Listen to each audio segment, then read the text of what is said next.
ഒരിക്കലെങ്കിലും business idea വരാത്ത ആരും ഉണ്ടാവില്ല അല്ലേ?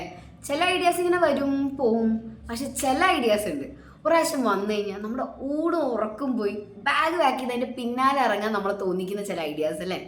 അങ്ങനത്തെ ഒരു ഐഡിയയും അങ്ങനെ ബാഗ് പാക്ക് ചെയ്തിറങ്ങി തൻ്റെ ആ ചെറിയ ഐഡിയ ഒരു വലിയ ബ്രാൻഡാക്കി മാറ്റിയ ഒരാളുടെ കഥയാണ് ദാ ഈ ബുക്കിലുള്ളത്. Shoe dog written by Phil Knight. നമ്മുടെ first booking 26 booking 2026. I know January first വീക്കെങ്കിലും ഇട്ട് തുടങ്ങേണ്ട ഒരു സീരീസ് ആയിരുന്നു.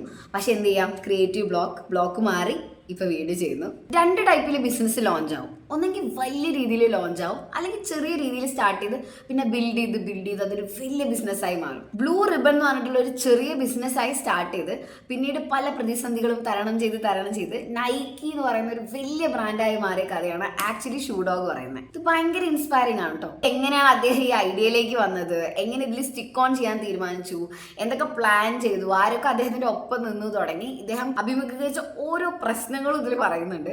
എനിക്ക് തോന്നുന്നത് ഓൺട്രപ്രണേഴ്സ് ഒക്കെ എന്തായാലും വായിച്ചിരിക്കേണ്ട ഒരു പുസ്തകമാണ് ഷൂ ഡോഗ് എന്ന് പറയുന്നത്. കാരണം ഐ നോ ബിസിനസ് തുടങ്ങി ഏതെങ്കിലും ഒരു സാഹചര്യത്തിലെങ്കിലും ഇതൊക്കെ ഒന്ന് നിർത്തിയാലോ എന്ന് ചിന്തിക്കാത്ത കുറച്ച് ആൾക്കാരെങ്കിലും ഉണ്ട്. അല്ല, വർക്ക് ചെയ്യാം, എന്തെങ്കിലും റിസൾട്ട് വരും എന്നുള്ളൊരു പോസിറ്റീവ് ആറ്റിറ്റ്യൂഡ് ബിൽഡ് ചെയ്യാൻ ഈ ബുക്ക് നമ്മളെ ഹെൽപ്പ് ചെയ്യും. കാരണം ഇതിൽ ഫിൽ നൈറ്റ് തന്നെ പറയുന്നത് business is a war without bullets എന്നാണ്. ഐ നോ ഒരുപാട് പേര് ഈ ബുക്ക് വായിച്ചിട്ടുണ്ടാവും ഓൾറെഡി. ഞാനിപ്പോഴാണ് വായിക്കുന്നത് and I fell so nice reading this book. So നിങ്ങൾ ഓൾറെഡി ഈ ബുക്ക് വായിച്ചിട്ടുണ്ടെങ്കിൽ ഈ ബുക്കിനെ പറ്റിയിട്ടുള്ള നിങ്ങളുടെ അഭിപ്രായം പറയാം. സോ ഇനിയും കുറേ ബുക്സ് വായിച്ചിട്ടുണ്ട്, അതിനെ പറ്റിയിട്ടൊക്കെ സംസാരിക്കാനുണ്ട്. സോ അടുത്ത വീഡിയോയിൽ കാണാം. ബൈ.